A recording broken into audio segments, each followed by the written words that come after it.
हरियाणा शिक्षा विभाग द्वारा एजुसेट प्रायोजित कार्यक्रम में आप सभी का स्वागत है। प्यारे विद्यार्थियों, आज हम पढ़ेंगे कक्षा 7 की वसंत भाग 2 में संकलित कविता एक तिनका, जिसके कवि हैं अयोध्या सिंह उपाध्याय हरिओद। इस कविता का भाव है कि हमें जीवन में किसी भी छोटे बड़े गुण अथवा योग्यता का अभिमान या अहंकार नहीं करना चाहिए, क्योंकि अहंकार का सिर हमेशा झुकता ही झुकता है। इस संदेश को हरिओद जी ने बड़ी सुंदरता के साथ प्रस्तुत किया है। तो सुनते हैं कविता का सस्वर वाचन।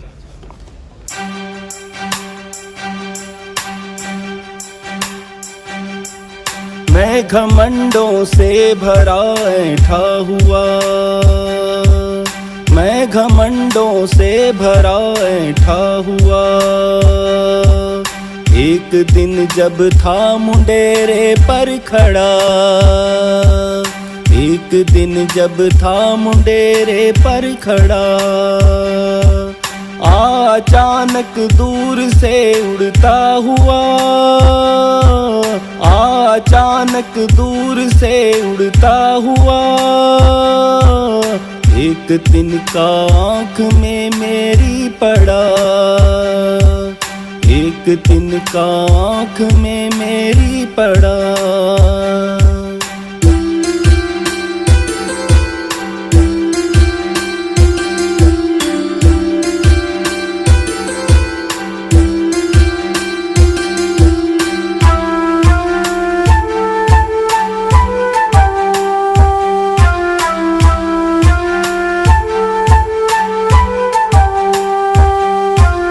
मैं झिझक उठा हुआ बेचैन सा, लाल होकर आँख भी दुखने लगी। मैं झिझक उठा हुआ बेचैन सा, लाल होकर आँख भी दुखने लगी। लाल होकर आँख भी दुखने लगी। मूठ देने लोग कपड़े की लगे, ऐठ बेचारी दबे पाँव भगी, ऐठ बेचारी दबे पाँव भगी।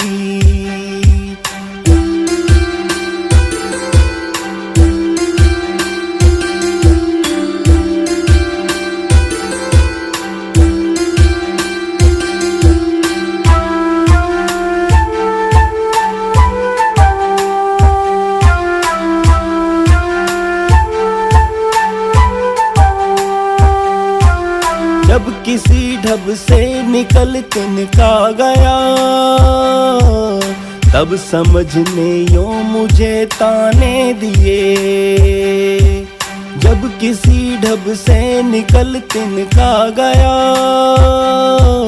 तब समझने यूं मुझे ताने दिए। ऐठता तू किस लिए इतना रहा, एक तिनका है बहुत तेरे लिए। एक तिनका है बहुत तेरे लिए। एक तिनका है बहुत तेरे लिए। ऐठता तू किस लिए इतना रहा, एक तिनका है बहुत तेरे लिए। एक तिनका है बहुत तेरे लिए।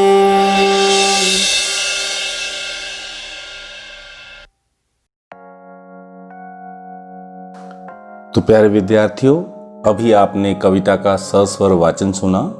अब प्रस्तुत है आपके समक्ष कविता का सारांश और कविता का भावार्थ। कविता का सारांश। इस कविता के माध्यम से कवि ने घमंड न करने की सीख दी है।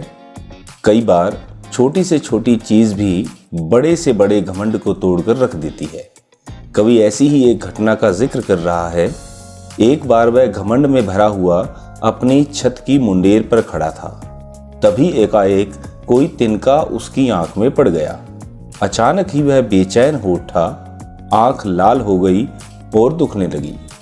लोग उसकी मदद के लिए आगे आए और कपड़े से मूठ बनाकर उसकी आंख में पड़ा तिनका निकालने लगे। उस जरा से तिनके से लेखक का सारा घमंड उड़ गया। किसी तरह जब वह तिनका उनकी आंख से निकला तो लेखक की अकल ने उन्हें ताना दिया कि वह किस बात पर इतनी कड़मे था। उसकी अकड़ को ढीला करने के लिए तो एक जरा सा तिनका ही बहुत है। भावार्थ, मैं घमंडों से भरा ऐंठा हुआ, एक दिन जब था मुंडेर पर खड़ा, अचानक दूर से उड़ता हुआ एक तिनका आंख में मेरी पड़ा। घमंड अर्थात अभिमान, ऐंठा यानी कि अकड़ा, मुंडेर छत का किनारा, तिनका सूखी घास का टुकड़ा। उपयुक्त पंक्तियां हमारी पाठ्य पुस्तक वसंत भाग 2 में संकलित कविता एक तिनका नामक कविता से उद्धृत हैं, जिसके रचयिता हैं अयोध्या सिंह उपाध्याय हरिओत। इस कविता में घमंड न करने की सीख दी गई है।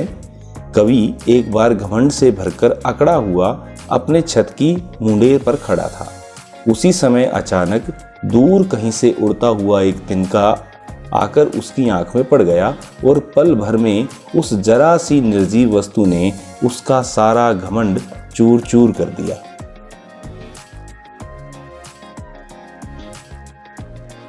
मैं झिझक उठा हुआ बेचैन सा, लाल होकर आंख भी दुखने लगी। मूठ देने लोग कपड़े की लगे, ऐंठ बेचारी दबे पांव भगी। झिझक यानी कि हिचकिचाहट। मूठ कपड़े को मोड़कर मोटा तथा गोलकार बनाया हुआ कपड़ा।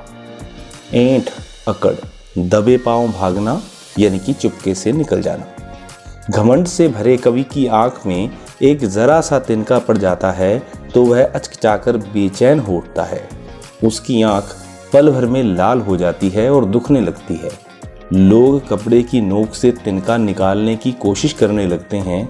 कवि की सारी अकड़ गायब हो जाती है, उसका घमंड हवा में उड़ जाता है। जब किसी ढब से निकल तिनका गया, तब समझने यों मुझे ताने दिए। ऐंठता तू किस लिए इतना रहा, एक तिनका है बहुत तेरे लिए। ढब यानी कि तरीका, समझ, अकल या बुद्धि, ताने देना, व्यंग्य करना, ऐंठना, अकड़ना। घमंड से भरे कवि की आंखों में एक तिनका पड़ते ही उसकी सारी अकड़ ढीली हो जाती है। लोग किसी तरह जब कपड़े की नोक से तिनका निकाल देते हैं तो कवि को थोड़ी राहत मिलती है। वह सोच में पड़ जाता है, उसकी अपनी बुद्धि ही उस पर व्यंग करती है कि वह किस बात पर आखिर इतना अकड़ रहा था। उसके घमंड को चूर करने के लिए तो एक तिनका ही पर्याप्त है। अर्थात हमें अपने जीवन में व्यर्थ किसी बात का अहंकार अथवा घमंड नहीं करना चाहिए। यह इस कविता का मुख्य संदेश अथवा मुख्य भाव था।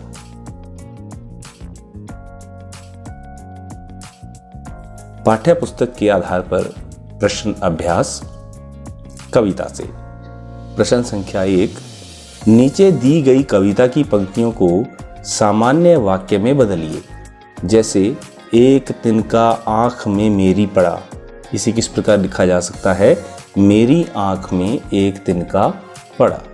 मूठ देने लोग कपड़े की लगे, लोग कपड़े की मूठ देने लगे। तो अब आपने क्या करना है, जो कविता की पंक्तियां हैं उन्हें सामान्य वाक्य में लिखना है। एक दिन जब था मुंडेरे पर खड़ा, तो इसका उत्तर क्या बनेगा? एक दिन जब मुंडेरे पर खड़ा था। लाल होकर आंख भी दुखने लगी, इसे लिखा जाएगा आंख लाल होकर दुखने लगी। ऐंठ बेचारी दबे पांव भगी, बेचारी ऐंठ दबे पांव भगी। जब किसी ढब से निकल तिनका गया, इसे लिखा जाएगा किसी ने ढब से तिनका निकाला। प्रश्न संख्या 2, एक तिनका कविता में किस घटना की चर्चा की गई है जिससे घमंड नहीं करने का संदेश मिलता है? इस कविता में उस घटना का वर्णन किया गया है जब कवि की आंख में एक तिनका गिर गया। उस तिनके से वह काफी बेचैन हो उठा, उसका सारा घमंड चूर चूर हो गया। किसी तरह लोग कपड़े की नोक से उनकी आंखों में पड़ा तिनका निकालते हैं तो कवि सोच में पड़ जाता है कि आखिर उसे किस बात का घमंड था जो वो इतना अकड़ा हुआ था, अर्थात उसका घमंड चूर चूर हो जाता है। प्रश्न संख्या 3, आंख में तिनका पड़ने पर घमंडी की क्या दशा हुई? आंख में तिनका पड़ने पर कवि अर्थात जो समय घमंड कर रहे थे उनकी बहुत बुरी हालत हुई, उनकी आंख लाल होकर दुखने लगी। प्रश्न संख्या 4, कवि की आंख से तिनका निकालने के लिए आसपास के लोगों ने क्या किया? कवि की आंख से तिनका निकालने के लिए लोग कपड़े की मूठ बनाकर प्रयास करने लगे और उसके सहारे उसकी आंख में पड़ा हुआ तिनका निकालने लगे। ऐंठता तू किस लिए ये बता, एक तिनका है बहुत तेरे लिए। तिनका कबहू न निंदिए, पांव तले जो होए, कबहू उड़ आंख पड़े, पीर घनेरी होए। ये दोहा है कबीर जी द्वारा रचित। इन दोनों में क्या समानता है और क्या अंतर है, लिखिए। उपर्युक्त काव्यांश के माध्यम से कवि ने यह संदेश दिया है कि अहंकार नहीं करना चाहिए, क्योंकि एक छोटा सा तिनका भी अगर आंख में पड़ जाए तो मनुष्य को बेचैन कर देता है। इन दोनों काव्यांशों की पंक्तियों में अंतर यह है कि हरिओत जी द्वारा लिखी पंक्तियों में किसी भी प्रकार के अहंकार से दूर रहने की चेतावनी दी गई है, क्योंकि एक तिनका भी हमारे अहंकार को चूर चूर कर सकता है। छोटे से छोटी वस्तु का अपना महत्व होता है, दोनों में घमंड से बचने की शिक्षा दी गई है। प्रत्येक तुच्छ समझी जाने वाली वस्तु का अपना महत्व है। अनुमान और कल्पना।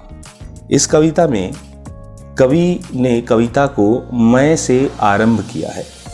मैं घमंडों से भरा ऐंठा हुआ। कवि का यह मैं कविता पढ़ने वाले व्यक्ति से भी जुड़ सकता है और तब अनुभव यह होगा कि कविता पढ़ने वाला व्यक्ति अपनी बात बता रहा है। यदि कविता में मैं की जगह वह या कोई नाम लिख दिया जाए तब कविता के वाक्यों में बदलाव हो जाएगा। कविता में मैं के स्थान पर वह या कोई नाम लिखकर वाक्यों के बदलाव को देखिए और उसे कक्षा में पढ़कर सुनाइए। इस प्रश्न का उत्तर आप अपने कक्षा अध्यापक की देखरेख में स्वयं इसका अभ्यास करेंगे, चाहे आप किसी का नाम लिखें अथवा उसकी जगह पर वह सर्वनाम का प्रयोग करें। फिर आप देखिए कि वाक्य की रचना में किस प्रकार का बदलाव आता है। अति लघुत्तरीय प्रश्न। कवि छत की मुंडेर पर किस भाव में खड़ा था? कवि छत की मुंडेर पर घमंड से भरे हुए भाव में खड़ा था। कवि की बेचैनी का क्या कारण था? कवि की आंख में तिनका गिर जाने के कारण वह बेचैन हो गया था, उसकी आंख लाल होकर दुखने लगी थी। आसपास के लोगों ने क्या प्रयास किया? आसपास के लोग कपड़े की नोक से कवि की आंख में पड़ा हुआ तिनका निकालने का प्रयास करने लगे। तो प्यारे विद्यार्थियों, हमने इस कविता के माध्यम से जाना कि हमें अपने जीवन में किसी भी प्रकार का अहंकार या अभिमान नहीं करना चाहिए। जिस उद्देश्य से यह कविता आपके पाठ्यक्रम में शामिल की गई है, इस कविता का उद्देश्य है आपको यह सीख देना कि जीवन में चाहे किसी भी प्रकार का गुण, किसी भी प्रकार की उपलब्धि या किसी भी प्रकार की गुणवत्ता को आप प्राप्त कर लें, लेकिन उसे आप अभिमान या घमंड स्वरूप में धारण ना करें। तो आप जीवन में कभी भी घमंड या अभिमान का शिकार न हो। अतः अपने जीवन को और अपने व्यवहार को विनम्रतापूर्वक और सहजतापूर्वक बनाना चाहिए, ताकि आप जीवन में और अधिक उन्नति कर सकें। धन्यवाद।